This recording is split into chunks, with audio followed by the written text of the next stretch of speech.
Hi friends, அஸ்ஸலாமு அலைக்கும். இன்றைக்கி நம்ம என்ன பார்க்க போகிறோன்னா சாம்பார் வீடியோ தான் பார்க்க போகிறோம்.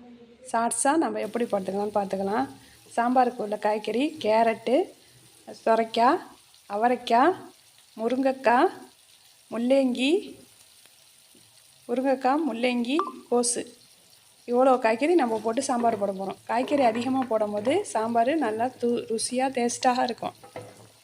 நீங்கள் பாருங்கள், இந்த மாதிரி காய்கறி போட்டு செஞ்சு பாருங்கள். நம்ம தண்ணி ஊற்றிக்கலாம். இப்போ மஞ்சள் தூள், மிளகாய்த்தூள், குழம்பு மிளகாய்த்தூள் 1 ஸ்பூனு. குழம்பு மிளகாய்த்தூள் நான் வீட்டில் அரைச்சது 2 ஸ்பூன் போட்டிருக்கேன். தக்காளி பேஸ்ட்டு, நான் தக்காளி எப்போதுமே எல்லா ஆனத்துக்கும் அரைச்சி தான் நான் ஊற்றுவேன்.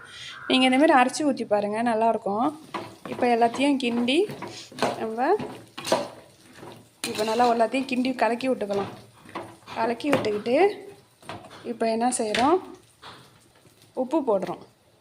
உப்பு போட்டு மூடி போட்டு வைக்கிறோம். 2 ஸ்பூன் உப்பு போட்டுக்கிட்டு மூடி போட்டு வச்சிடறோம். நான் துவரம்பருப்பு வேக வச்சுருக்கேன். நீங்கள் துவரம்பருப்பு வேக வச்சுருக்கேன். அதை பாருங்கள், நல்லா கொதிச்சிடுச்சு. இப்போ கொதி வந்தோடனே நம்ம என்ன செய்கிறோம், புளி ஊற்றிக்கிறோம்.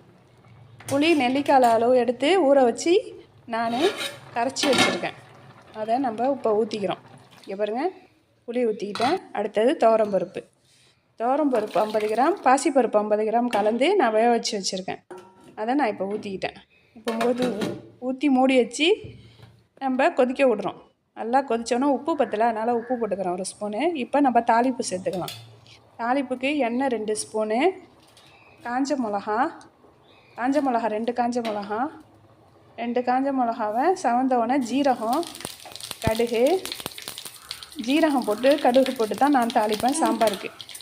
அப்போ நல்லா டேஸ்ட்டாக இருக்கும், கடை சாம்பார் மாதிரி இருக்கும். நீங்கள் அதேமாரி செஞ்சு பாருங்கள். வெங்காயத்தை போட்டு நல்லா வதக்கி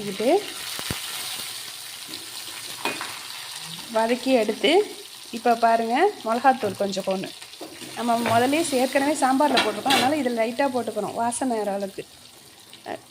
கருவேப்பிலை, பெருங்காயம் நான் துவரம்பருப்பில் போட்டு வேக வச்சுடுவேன், கட்டி பெருங்காயம். அதனால் நான் பெருங்காயம் போடலை. நீங்களும் அதேமாரி கட்டி பெருங்காயம் துவரம்பருப்பில் போட்டு வேக வச்சுக்கோங்க. இப்போ சாம்பார் ரெடி. எவ்வளோ குயிக்காக சாம்பார் செஞ்சுட்டோம் பாருங்கள். எல்லா இதுவும் கரெக்டாக ரெடியாக வச்சுருந்தா இதேமாரி குயிக்காக செஞ்சிடலாம்.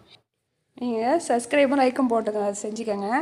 நான் அடுத்த வீடியோவில் வாழைக்காய் வறுவல் போட்டிருக்கேன். இன்றைக்கி எங்கள் வீட்டில் சாம்பார், வாழைக்காய் வறுவல், அப்பளம். இதுதான் எங்களுடைய மதிய சாப்பாடு. வாங்க சாப்பிட்லாம். அஸ்ஸலாமு அலைக்கும் வரஹ்மத்துல்லாஹி வபரகாத்துஹு. ஹாய் ஃப்ரெண்ட்ஸ், அஸ்ஸலாமு அலைக்கும். இன்றைக்கி நம்ம வீடியோவில் என்ன பார்க்க போகிறோன்னா வாழைக்காய் வறுவல் தான் பார்க்க போகிறோம். நான் 2 வாழைக்காய் எடுத்திருக்கேன்.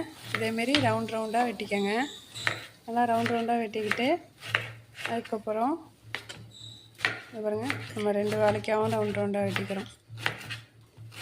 வெட்டிக்கிட்டால் தான் நல்லாயிருக்கும். நீங்கள் 2 வாழைக்காவை இப்படி எடுத்து வெட்டிக்கங்க. லைக் அண்ட் சப்ஸ்கிரைப் பண்ணுங்கள் என் வீடியோவுக்கு. இப்போ 2 வாழைக்காவை எடுத்துக்கலாம்.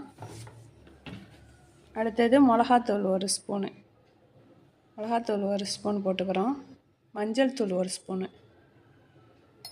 இஞ்சி பூண்டு பேஸ்ட்டு 1/4 ஸ்பூன், உப்பு 1 ஸ்பூனு போட்டு நல்லா கையால் பரட்டிக்கிறோம்.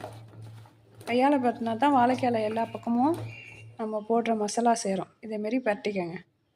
பரட்டி வச்சுக்கிட்டு அடுத்தது வாணலியில் இதேமாரி எண்ணெய் ஊற்றி இதேமாரி அகலமான வாணலி எடுத்துக்கோங்க. அப்போ தான் நம்மளுக்கு வாழைக்காய் நல்லா வறுக்கிறதுக்கு வசதியாக இருக்கும். கடுகு போட்டுக்கலாம்.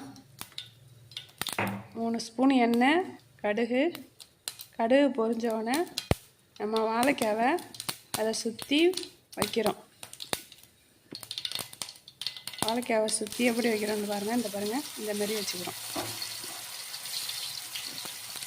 வாழைக்காய் எண்ணெய் சட்டி ஃபுல்லாக பரவிற மாதிரி வைக்கணும். வானொலி ஃபுல்லாக பரவிடணும்.